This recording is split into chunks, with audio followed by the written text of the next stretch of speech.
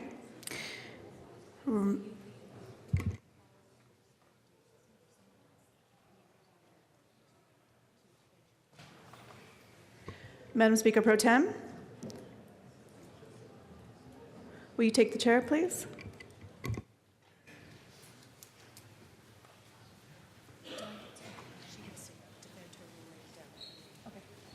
Do I get to speak to it now? Do I get to speak to it?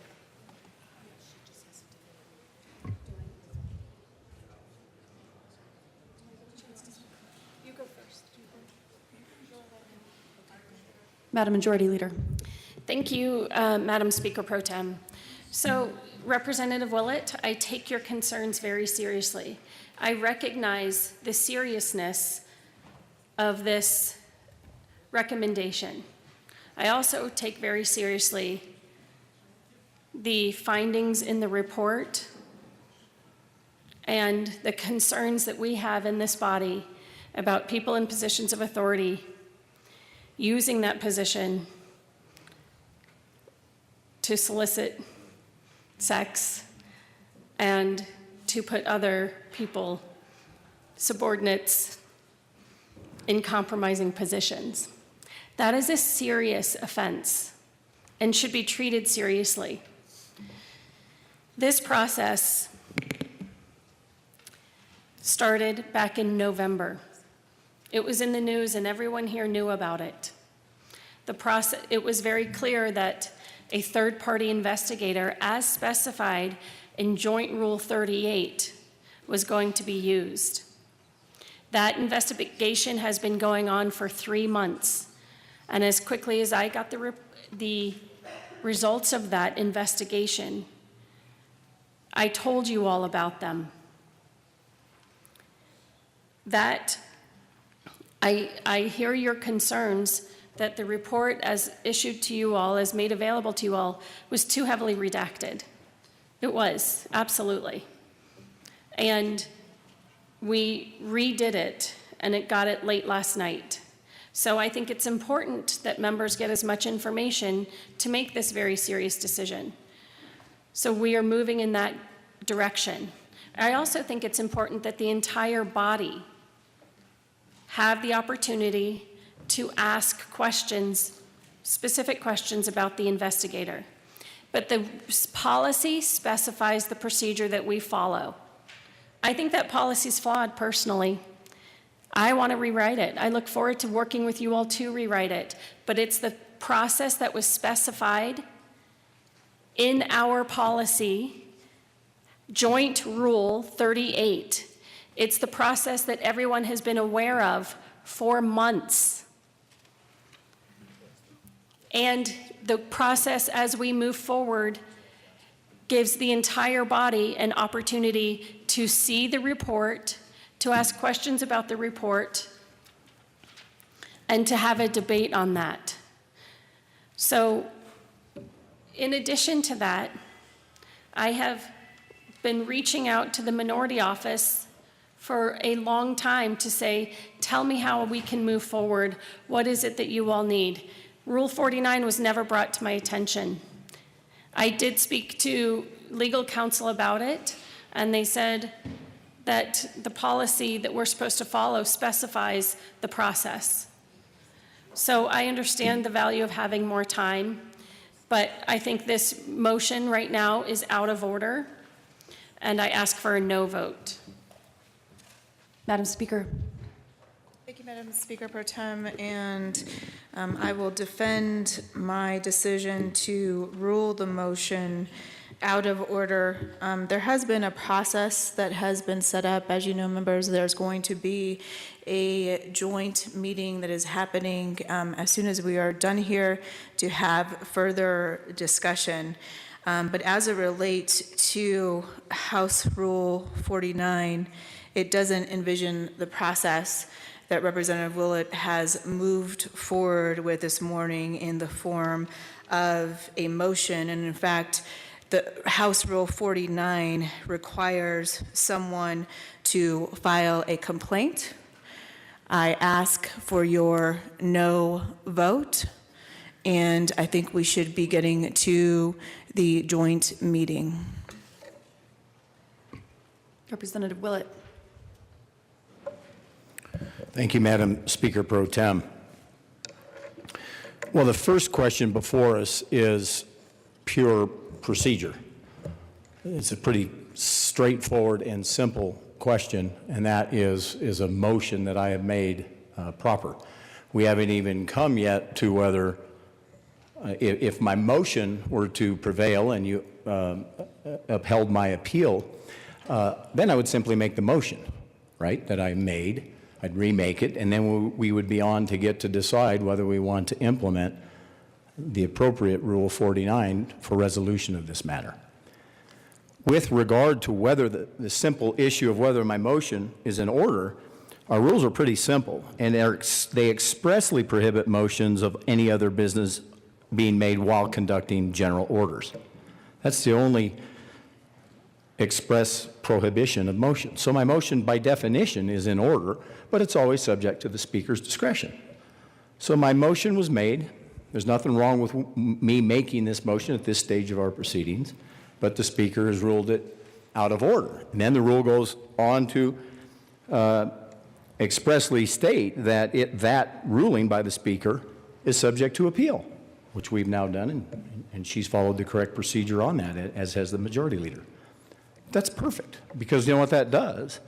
That lets you all decide and vote as to whether or not you want to have a discussion about what process to follow when we're given the Hobson's choice of expulsion of a member based on 5-level hearsay in a redacted report and insufficient information that came at the 11th hour. Granted, the process has been going some time, but what we got and what we've had to try to digest has literally been in the last 24 hours, and it's inadequate, wholly inadequate information. You can, by the way, I'm somewhat outraged. You can find a link on Channel 7 News' webpage to the redacted report now. It was supposed to be kept confidential. Now the whole thing's out there. What we need is due process in such a serious matter. I am going to quote one of my members from the aisle right over here not more than an hour ago. People's lives are in the balance. It's important we get this right. The fact that we went down a path is not a problem. The problem would be if we didn't correct ourselves. This is the method by which we correct ourselves. That hasn't been wasted effort. A lot of facts were brought forth. When I hear the Majority Leader say, quote unquote, the policy is flawed, so fix it. We can fix it. We can sure as heck improve it 150% by simply doing a Rule 49 committee. Why in the world does Rule 49 allow subpoenas and oath and subpoenas ducis tecum, fancy word for requiring documents be produced? It has all the trappings of a serious judicial matter for obvious reasons. Were our predecessors in 1915 that more fair and that smarter than we are? And let me caution you folks, particularly to my minority members, religious, racial, gender, due process does not start morphing based on who you are. If somebody is frankly unlikable by a lot of you, maybe not the best of buddy, due process doesn't change. What I think this vote is about is fairness, this institution, and not setting a very dangerous slippery slope for the future. If you're going to start having these procedures and trying to expel people on this kind of a process, careful what you ask for. We're just asking for a better conclusion to this difficult situation. I would urge you to vote yes on my appeal. Is that correct? Thank you.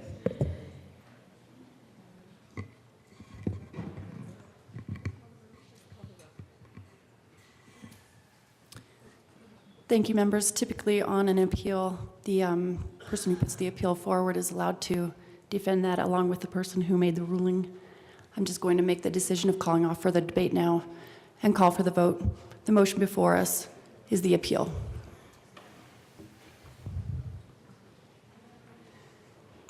Mr. Randall, please open the machine and members proceed to vote.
Representative Lebsack. Allow him to do a 21C if he wants to. Go ahead. Come to the mic. You need to approach the mic. Representative Lebsack. Members, because this process vote involves me, I think it's important that I take a 21C and not vote on this matter. Granted. Please close the machine. Oh, excused, thank you. Please close the machine. With 26 aye votes, 35 no votes, and 4 excused, the motion to appeal the ruling fails.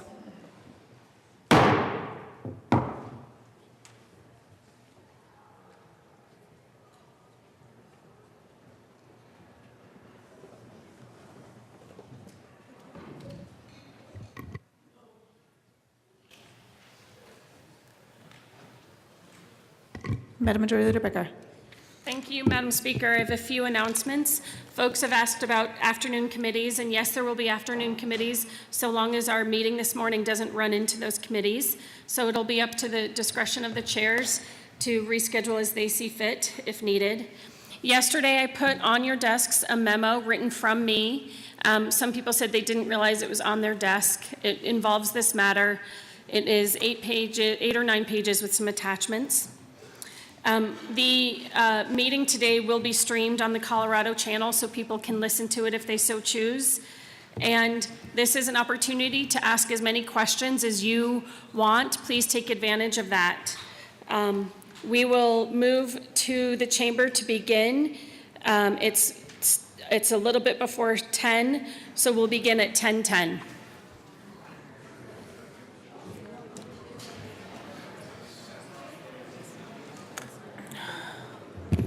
To room 271.